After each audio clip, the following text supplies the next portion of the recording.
Hello friends, அனைவருக்கும் வணக்கம். முதல்ல நான் உங்ககிட்ட ஃபஸ்ட்டு சாரி கேட்டுக்கிறேன். ஏன்னா கொஸ்டின்ஸ் எல்லாம் போட்டாச்சு, ஆன்சர் எல்லாமே போடாமல் விட்டாச்சு. ஒரு 1 வீக் மேலே இருக்கும். ஏன்னா ஆன்சர் போடலை. நான் வந்து ஊருக்கு போயிட்டேன், அதனால தான் என்னால் போட முடியலை. நான் ஆல்ரெடி சொல்லியிருப்பேன். வேறு வீடியோ எடுத்துகிட்டு இருந்தேன், அதாவது ஹோம் டூர் வந்து எடுத்துகிட்டு இருந்தேன். அதனால் வந்து என்னால் போட முடியலை. ஏன்னா எங்கள் ஊரில் டவரும் கிடைக்காது. அதனால தான் திரும்ப ஊருக்கு வந்தோடனே போட்டுக்கலாம் அப்படின்னு சொல்லிட்டு டிலே ஆயிடுச்சு, மன்னிச்சிக்கோங்க. சரி வாங்க, இப்போ வந்து ஆன்சர்ஸ் வந்து பார்க்கலாம். Sorry friends. சரி வாங்க ஆன்சர்ஸ் பார்க்கலாம். 20லேருந்து நம்ம பார்க்கணும். சுறாமீன் தாக்கியதால் ஏற்பட்ட புண்ணை நரம்பினால் தைத்த செய்தி எங்கு இடம்பெற்றுள்ளது? நரம்பு அப்படின்னா வந்து ஞாபகம் வச்சுக்கோங்க, நரம்பு அப்படின்னா நற்றிணை. ஓகேவா? அடுத்து 21வது கொஸ்டின் பாருங்கள். தொலைவில் உள்ள பொருளின் உருவத்தை அருகில் தோன்ற செய்ய முடியும். அதாவது ரொம்ப தூரத்தில் இருக்கிறத வந்து பக்கத்தில். ஏற்கனவே நான் கொஸ்டின்ஸ் எல்லாம் ரீட் பண்ணிட்டேன், இப்போ திரும்பவும் சொல்லி உங்ககிட்ட சொல்கிறேன், ஞாபகம் வச்சுக்கோங்க. தொலைவில் உள்ள பொருளின் உருவத்தை அருகில் தோன்ற செய்ய முடியும் அப்படின்னு சொன்னவர் யார் அப்படின்னா கலிலியோ கலிலி. ஓகேவா? அடுத்து திருவள்ளுவ மாலை எழுதியவர் யார் அப்படின்னா திருவள்ளுவ மாலை அப்படின்னா கபிலர். 23 பாருங்கள். அப்துல் கலாம் தமிழ் வழி பயின்றவர், சரியா தவறா? இது வந்து உங்களுக்கு தெரியும், சரி. அடுத்து தற்போது இஸ்ரோவின் தலைவர் யார் அப்படின்னு சொல்லிட்டு இது நான் சொல்லியிருப்பேன். உங்களுக்கு இப்போது வந்து யார் இருக்காங்களோ, நான் வந்து கொஷின் எடுக்கும்போது வந்து சிவன் இருந்தார். இப்போ வந்து சோமநாத் அப்படின்ற ஒருத்தர் இருக்கார் போல், நோட் பண்ணிக்கோங்க. அடுத்து வந்து உயிரெழுத்துக்கள் வந்து எத்தனை? உயிரெழுத்துக்கள் 12, இலக்கணம் அது தெரியும், மெய்யெழுத்துக்கள் 18. அடுத்து வல்லின எழுத்துக்கள், இந்த உயிரெழுத்துக்கள் மெய்யெழுத்துக்கள் இதுலேயும் அவ்வளோவாலாம் கொஷின்ஸ் கேட்க மாட்டாங்க, ஆனால் வந்து கொஞ்சம் ட்ரிக்காக கேட்பாங்க. வல்லின எழுத்துக்கள் எத்தனை? எல்லாமே வந்து வல்லினம், இடையினம், மெல்லினம், இது 3 பிரிப்பாங்கள்ல, அது வந்து அந்த 18 வந்து அப்படியே டிவைட் பண்ணிக்கோங்க. வல்லின எழுத்துக்கள் 6. ஆயுத எழுத்து வந்து எத்தனை மாத்திரை? மாத்திரை அப்படின்னா தெரியும், நம்ம வந்து சொடக்கு போடுற நேரமும் நம்ம வந்து கண் அந்த பிளிங்க் பண்ணுற நேரம் தான் வந்து ஒரு மாத்திரை அப்படின்னு சொல்லுவாங்க. குறிலுக்கு 1 மாத்திரை, நெடிலுக்கு 2 மாத்திரை. அது மாதிரி இப்போ ஆயுத எழுத்துக்கு எத்தனை மாத்திரை அப்படின்னு சொல்லி கேட்குறாங்க. ஆயுத எழுத்துக்கு வந்து அரை மாத்திரை. நெக்ஸ்ட் 29 பாருங்கள். திங்களை போற்றுறதும் திங்களை போற்றுறதும் ஞாயிறு போற்றுறதும், அந்த மாதிரி இந்த வரிகள் வந்து எங்கே இடம்பெற்றிருக்கு அப்படின்னு சொல்லினா சிலப்பதிகாரம். சிலப்பதிகாரத்தை இயற்றியவர் வந்து இல்லை, சில நேரம் இந்த டைலாக் சொன்னவர் யார் அப்படின்னு கூட, இந்த பாட்டை வந்து சொன்னவர் யார் அப்படின்னு கூட கேட்கலாம். அது வந்து இளங்கோவடிகள். எப்படி கேட்டாலும் நமக்கு சொல்ல தெரியணும். அடுத்து வந்து திகிரி என்பதன் பொருள் என்ன? திகிரினா ஆணை சக்கரம் தெரியும். கொங்கு என்பது என்ன அப்படின்னு கேட்டிருக்காங்க. 31 கொங்கு அப்படின்னா மகரந்தம். அடுத்து மேருனா இமயமலை. 33 பாருங்கள். நாமநீர் என்பதன் பொருள் என்ன? நாமநீர் அப்படின்னா வேறு எதுவும் யோசிச்சிடக்கூடாது, ரொம்ப பயமுறுத்துகிற கடலை தான் அப்படி சொல்லுவோம், அச்சம் தரும் கடல். 34 பாரு. இளங்கோவடிகள் எந்த நூற்றாண்டை சார்ந்தவர்? அவர் வந்து பொது ஆண்டு 2ஆம் நூற்றாண்டை சார்ந்தவர். இளங்கோவடிகள் வந்து 2ஆம் நூற்றாண்டு. அடுத்து 35 தமிழின் முதல் காப்பியம் எது? சிலப்பதிகாரம். 5 காப்பியங்கள் இருக்குது, அதில் வந்து தமிழில் முதல் காப்பியம் வந்து சிலப்பதிகாரம். 37 வந்து காணி நிலம் வேண்டும், அதாவது காணி நிலம் வேண்டும் என்று பாடியவர் யார்? பாரதியார். அதுமாதிரி 36 பாருங்கள். 36வது கொஷின் சொல்ல விட்டுட்டேன். முத்தமிழ் காப்பியம் என்று அழைக்கப்படுவதும் எது தான் அப்படின்னா அதுவும் சிலப்பதிகாரம் தான். அடுத்து எந்த பறவைகள் பெரும்பாலும் வலசை போகின்றன? எந்த பறவைகள் பெரும்பாலும் வலசை போகின்றன அப்படின்னா நீர்வாழ் பறவைகள். நீர்வாழ் பறவைகள் தான் வந்து ஒரு இடத்துலேருந்து மற்றொரு இடத்துக்கு போகிறாங்க, சரியா? அடுத்து 39 பாருங்கள். பறவைகள் எந்த திசையிலிருந்து எந்த திசையை நோக்கி வலசை போகின்றன அப்படின்னு கேட்குறாங்க. அது வந்து பறவைகள் வந்து 39 வடக்கிலிருந்து தெற்கு நோக்கி போகும், இல்லை அப்படின்னா மேற்கிலிருந்து கிழக்கு நோக்கி. அதை வந்து நல்லா ஞாபகம் வச்சுக்கோங்க, இதுவும் முக்கியமானது தான். வடக்கிலிருந்து தெற்கு, மேற்கிலிருந்து கிழக்கு வலசை போகின்றன. அடுத்து 40வது கொஸ்டின். சத்திமுத்த புலவர் எத்தனை ஆண்டுகளுக்கு முன் வாழ்ந்தவர்? சத்திமுத்த புலவர் வந்து எத்தனை ஆண்டுகளுக்கு முன் வாழ்ந்தவர்னா 1500.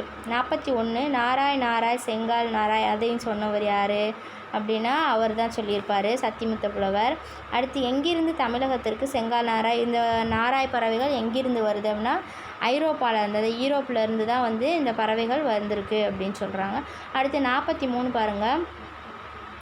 தற்போது வெகுவாக அழிந்து வரும் பறவை இனம், ரொம்ப அழிஞ்சு வர இனம் எது அப்படின்னா சிட்டுக்குருவி தான். அது வந்து எல்லாருக்குமே தெரியும். அடுத்து 44, சிட்டுக்குருவி கூடு கட்டும்போது சத்தமிட்டு கொண்டே இருக்கும், சரியா தவறா? சரி. அது 44, சிட்டுக்குருவி கூடு கட்டும்போது சத்தமிட்டே தான் இருக்கும், அது சரிதான். அடுத்து சிட்டுக்குருவி எத்தனை முட்டைகளை இடும்? சிட்டுக்குருவி வந்து 3லேருந்து 6 முட்டைகள் வரை இடும். அடுத்து சிட்டுக்குருவி எத்தனை நாட்கள் அடை காக்கும்? 14, அது 14 நாட்கள், 2 வாரம். ஓகேவா? அதையும் நோட் பண்ணிக்கோங்க, ஸ்லோவாக சொல்கிறேன். அடுத்து பறவை மனிதர் என்று அழைக்கப்படுபவர் யாருன்னா சலீம் அலி, டாக்டர் சலீம் அலி. ரொம்ப முக்கியமான கொஸ்டின் தான். அடுத்து சலீம் அலியின் வாழ்க்கை வரலாற்று நூலின் பெயர் என்ன? இது ஏற்கனவே சொல்லியிருக்கேன். எப்படி வேணாலும் கொஸ்டின் கேட்கலாம். அவரோட வாழ்க்கை வரலாற்று நூலோட பேர் என்னன்னு கேட்கலாம். அது வந்து சிட்டுக்குருவியின் வீழ்ச்சி, இல்லைனா சிட்டுக்குருவியின் வீழ்ச்சி அப்படின்ற நூலை எழுதினவர் யாருன்னு கேட்கலாம், டாக்டர் சலீம் அலி. அடுத்து எப்படி வேணாலும் மாற்றி சிக்ஸாக்காக படித்து வச்சுக்கணும், அது நமக்கு தான் நல்லது. 49 பாருங்கள். மனிதன் இல்லாத உலகில் பறவைகள் வாழ முடியும், பறவை இல்லாத உலகில் மனிதன் வாழ முடியாது. அதே மாதிரி நான் ஏற்கனவே சொல்லியிருக்கேன், இந்த அவங்கவுங்க ஏதாவது கோட் சொல்லியிருப்பாங்கள்ல, அதை நான் வந்து ஞாபகம் வச்சுக்கணும், யார் சொன்னாங்க அப்படின்றதும் ரொம்ப முக்கியம். இது வந்து சொன்னவர் யாருன்னா பறவை மனிதர் டாக்டர் சலீம் அலி தான். அடுத்து 50வது கொஸ்டின் பாருங்கள். சிறகடிக்காமல் கடலை தாண்டி பறக்கும் பறவை எது? சிறகை அடிக்காமல் வந்து பறவை தாண்டி பறக்கும் பறவை வந்து கப்பல் பறவை, இல்லை அதுக்கு இன்னொரு பேரெல்லாம் வந்து கூளைக்கடா, கடற்கொள்ளை பறவை அப்படின்னு சொல்லலாம். அடுத்து 51 பாருங்கள். தரையிறங்காமல் 400 கிலோமீட்டர்னு, சப்போஸ் எத்தனை கிலோமீட்டர்னு கேட்பாங்க. தரையிறங்காமல் 400 கிலோமீட்டர் வரை பறக்கும் பறவை எது? 51 கப்பல் பறவை. 52 பாருங்கள். சிட்டுக்குருவி எந்த பகுதியில் வாழ முடியாதுன்னா துருவ பகுதியில் வாழ முடியாது. 53 பாருங்கள். சிட்டுக்குருவியின் வாழ்நாள் எவ்வளவு வருடம்? அது வந்து எவ்வளோ வருஷம் சிட்டுக்குருவி வாழும் அப்படின்னா 10 முதல் 13 ஆண்டுகள். இப்போ கடைசி கொஸ்டின் பாருங்கள். உலக சிட்டுக்குருவி தினம் எப்போது கொண்டாடப்படுகிறது? 55வது கொஸ்டின். உலக சிட்டுக்குருவி தினம் எப்போது கொண்டாடப்படுகிறதுனா மார்ச் 20. 54 சொல்ல மாட்டேன் ஃப்ரெண்ட்ஸ். பாருங்கள். உலகிலேயே நெடுந்தொலைவு பயணம் செய்யும் பறவை எது? ரொம்ப தூரம் பயணம் போகிறது ஆர்டிக் ஆலா. ரொம்ப ரொம்ப முக்கியமான கொஸ்டின். உலகிலேயே ரொம்ப தூரம் போகிறது வந்து பறவை பேர் என்ன? ஆர்டிக் ஆலா. எத்தனை கிலோமீட்டர் அப்படின்னா 22,000. நோட் பண்ணிக்கோங்க, ஓகேவா? இப்போ 55 கொஸ்டின்ஸ் வரை தான் நான் சொல்லியிருந்தேன். இப்போ அதுக்கான ஆன்சர்ஸ் வந்து சொல்லிட்டேன், ஆனால் வந்து நீங்கள் எழுதி வச்சுருக்க மாட்டீங்க. இப்போ ஆன்சர்ஸ் வந்து நான் ஸ்க்ரீனில் காட்டுறேன், எழுதி வச்சுக்கோங்க, ஓகேவா? இப்போ ஆன்சர்ஸ் வந்து இருக்குது பாருங்கள். 20லேருந்து 55 கொஸ்டின்ஸ் வரைக்கும் ஆன்சர்ஸ் இருக்குது. வந்து நான் ஸ்லோவாக காட்டுறேன், நீங்கள் வந்து எழுதாதவங்க எழுதி வச்சுக்கோங்க, இல்லைனா வந்து டவுன்லோட் பண்ணி கூட வச்சு படிச்சுக்கோங்க, ஓகேவா? இல்லை வேணும் அப்படின்னா கூட இந்த ஜெராக்ஸ் வேணும் அப்படின்னா, நானே ஒரு பொண்ணுக்கு ஜெராக்ஸ் போட்டதை தான் வச்சு உங்களுக்கு சொல்லி கொடுத்துட்ருக்கேன். அந்த பொண்ணோட ஜெராக்ஸ் காப்பி தான் இது. வேணும்னா கூட நீங்கள் வந்து எனக்கு கேட்கலாம், கமெண்டில் வந்து நீங்கள் கேட்கலாம், தாராளமாக நான் உங்களுக்கு ஜெராக்ஸ் போட்டு தருவேன். ஓகே ஃப்ரெண்ட்ஸ், இப்போ ஆன்சர் பாருங்கள். 20லேருந்து ஆன்சர் பாருங்கள்.